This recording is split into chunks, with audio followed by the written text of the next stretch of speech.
ശരി ശരി. ഞാൻ ശ്രീ വസന്തിലേക്കൊന്ന് പോവുകയാണ്. വസന്ത്, നമ്മൾ ഈ MTയുടെ വാക്കുകൾ നേരത്തെ ചർച്ച ചെയ്തതാണ്. പക്ഷേ അതിനുശേഷം ആ ചർച്ച ചെയ്ത ഘട്ടത്തിൽ ഈ 2003 പോലെയുള്ള ക്യാപ്സൂളുകളൊന്നും ഇറങ്ങിയിരുന്നില്ല എന്നാണ് എനിക്ക് തോന്നുന്നത്. 2003 അല്ലേ എന്ന് ഇന്ന് MV ഗോവിന്ദൻ ആവർത്തിച്ച് ചോദിക്കുന്നു. മാധ്യമങ്ങളോടാണത് ആവർത്തിച്ച് ചോദിക്കുന്നത്. നിങ്ങൾ എന്ന് അദ്ദേഹം ചില പരാമർശങ്ങളൊക്കെ നടത്തിയിട്ട് മാധ്യമങ്ങളാണിത് രൂപപ്പെടുത്തുന്നത് എന്ന തരത്തിൽ പറഞ്ഞു വന്നുവെങ്കിലും പിന്നീട് അദ്ദേഹം നിങ്ങൾ എന്നതുകൊണ്ട് നിങ്ങളെ അല്ല കേട്ടോ ഉദ്ദേശിച്ചത് എന്ന് അദ്ദേഹം പറയുന്നുണ്ട്. അതെന്ത് തന്നെയായാലും AK ആന്റണിയുടെ കാലഘട്ടത്തിലായിരുന്നില്ലേ ആന്റണിയല്ലേ ഉദ്ദേശിച്ചത് എന്ന് ചോദിക്കുമ്പോൾ മാധ്യമപ്രവർത്തകർക്ക് അത് കൃത്യമായി മറുപടി നൽകാൻ പറ്റുന്നില്ല. അപ്പോൾ അദ്ദേഹം പറയുന്നുണ്ട് അതാണ് ഇതുമായി ബന്ധപ്പെട്ട ഈ വർഗ ബോധത്തിലുണ്ടാകുന്ന വ്യത്യാസം എന്നാണ് അദ്ദേഹം പറയുന്നത്. അപ്പോൾ തീർച്ചയായും എനിക്ക് മുകുന്ദനിലേക്ക് കടക്കുന്നതിന് മുമ്പ് വസന്തിൽ നിന്ന് അതിൽ നിന്നൊരു മറുപടി കൂടി വേണ്ടതുണ്ട്. ഉറപ്പായിട്ടും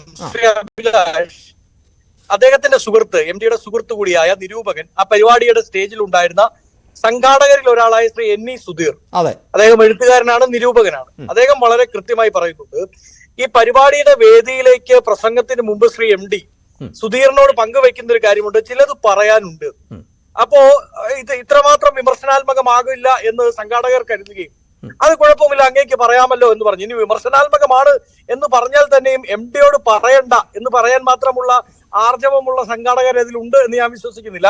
ഇനി പറയണ്ട എന്ന് പറഞ്ഞാൽ ആ വേദിയല്ല അതിനപ്പുറത്തെ വേദി MDക്ക് കിട്ടുകയും ചെയ്യും. രണ്ട്, ഈ പ്രസംഗത്തിന് ശേഷം, ഇത് പ്രസംഗത്തിന് മുമ്പുള്ള സാഹചര്യമാണ്, പ്രസംഗത്തിന് ശേഷം ശ്രീ MDയോട് സുധീർ ചോദിച്ചു എന്നാണ് അദ്ദേഹം പറയുന്നത്. അതായത് ഇത് ഇച്ചിരി കടന്നുപോയില്ലേ, എന്തുദ്ദേശിച്ചാണ് അങ്ങ് ഇങ്ങനെ പറഞ്ഞത്? ഉടനെ MD അദ്ദേഹത്തോട് ചോദിച്ചു അത്രേ, അതായത് ഞാൻ പറഞ്ഞതിൽ എന്താണ് താങ്കൾക്ക് തോന്നിയത്? സുധീർ പറഞ്ഞത് വാസ്തവമാണ്, പ്രസന്റ് കാലഘട്ടത്തിൽ അത് എന്താണ് ലൈവാണ്, ആ വാദം ലൈവാണ്. ഉടനെ MD പറഞ്ഞു അത് തന്നെയാണ് ഞാൻ ഉദ്ദേശിച്ചതും. ഇതിനെ ഖണ്ഡിക്കുന്ന രീതിയിൽ MD അതല്ല ഉദ്ദേശിച്ചത് എന്ന രീതിയിൽ നമ്മുടെ ഹാൻഡ് ഉള്ള ഒരേ ഒരു മെറ്റീരിയൽ അത് ദേശാഭിമാനിയാണ്. ദേശാഭിമാനിയിൽ MD അതല്ല ഉദ്ദേശിച്ചതെന്ന് MD പറഞ്ഞു അത്രേ എന്നാണ് ദേശാഭിമാനി പറയുന്നത്. പാർട്ടി തിരുത്താറില്ലെങ്കിലും കഴിഞ്ഞ 7 വർഷക്കാലമായി പാർട്ടി ഒരു കാരണവശാലും ഒരു കാര്യത്തിലും തിരുത്താറില്ലെങ്കിലും 7 വർഷത്തിനിടയിൽ 7 ലക്ഷം തവണ തിരുത്തിയ പത്രമാണ് ദേശാഭിമാനി. അതുകൊണ്ട് ദേശാഭിമാനിയെ വിലക്കെടുക്കുക വാദത്തിന് പോലും നമുക്ക് പോസിബിൾ അല്ല. കാര്യം മറിയക്കുട്ടിയുടെ കാര്യത്തിൽ, യൂത്ത് കോൺഗ്രസ് നേതാക്കളുടെ കാര്യത്തിൽ ഒക്കെ എത്രയെത്ര തിരുത്തലുകളാണ് ദേശാഭിമാനി നടത്തുന്നത്. പാർട്ടി തിരുത്തുന്നില്ല എന്നുള്ള നമ്മുടെ വിഷമം കൂടി ദേശാഭിമാനി നമുക്ക് വേണ്ടി തിരുത്തി കാണിക്കുന്നുണ്ട്. അതുകൊണ്ട് ദേശാഭിമാനി നമുക്ക് വിശ്വാസത്തെ എടുക്കാൻ പറ്റില്ല. പാർട്ടി തിരുത്തുമോ എന്നുള്ളത് കണ്ടറിയണം കേട്ടോ. ഇന്നെന്തായാലും MV ഗോവിന്ദന്റെ ഭാഗത്ത് നിന്ന് വ്യത്യസ്തമായൊരു പ്രതികരണം ഉണ്ടായിട്ടുണ്ട്. അദ്ദേഹം പറയുന്നുണ്ട് MTയുടേത് വിമർശനമാണെങ്കിൽ അത് സ്വാഗതാർഹമാണ്.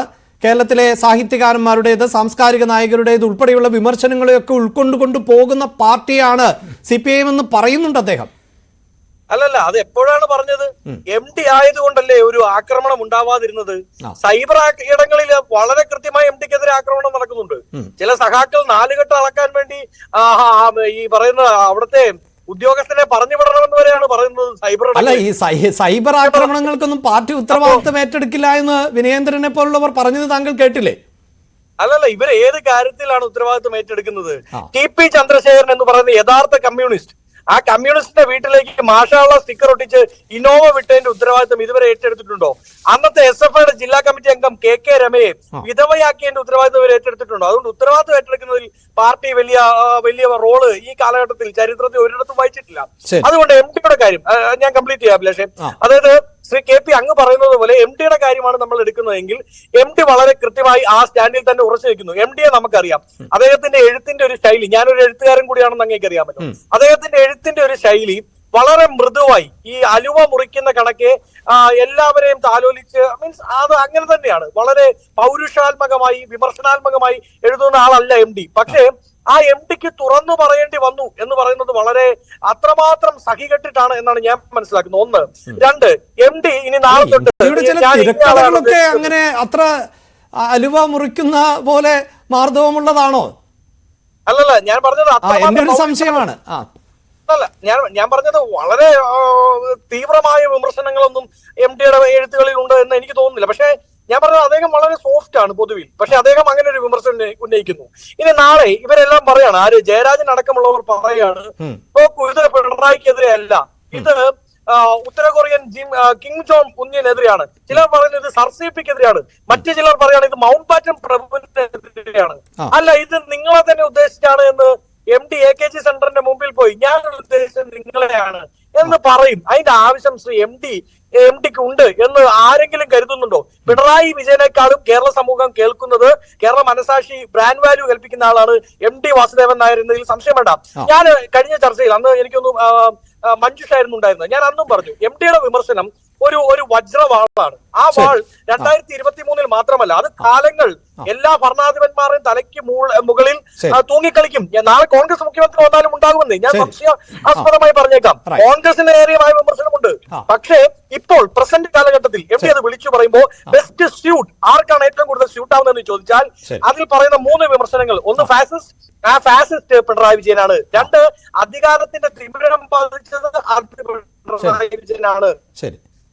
ശരി, ഞാൻ താങ്കളിലേക്ക് വരാം. എന്തായാലും താങ്കൾ പറഞ്ഞ ഈ MDയുടെ രചനകൾ പലപ്പോഴും തീവ്രമാണ് എന്നാണ് വ്യക്തിപരമായി എനിക്കുള്ള അഭിപ്രായം. കാരണം ചില നിരീക്ഷകരെങ്കിലും നിർമ്മാല്യം പോലെ ഒരു ചിത്രം ഇന്നത്തെ കാലഘട്ടത്തിൽ ഇറങ്ങുമോ എന്നതുകൊണ്ട്, എൻ്റെ ഒന്നും കാലഘട്ടത്തിലുള്ള ചിത്രം അല്ലെങ്കിൽ ഞാൻ ആ ചിത്രമൊക്കെ കാണുകയും അതിൻ്റെ തിരക്കഥയെക്കുറിച്ച് പിന്നീട് ആലോചിക്കുകയും ഒക്കെ ചെയ്തിട്ടുണ്ട്.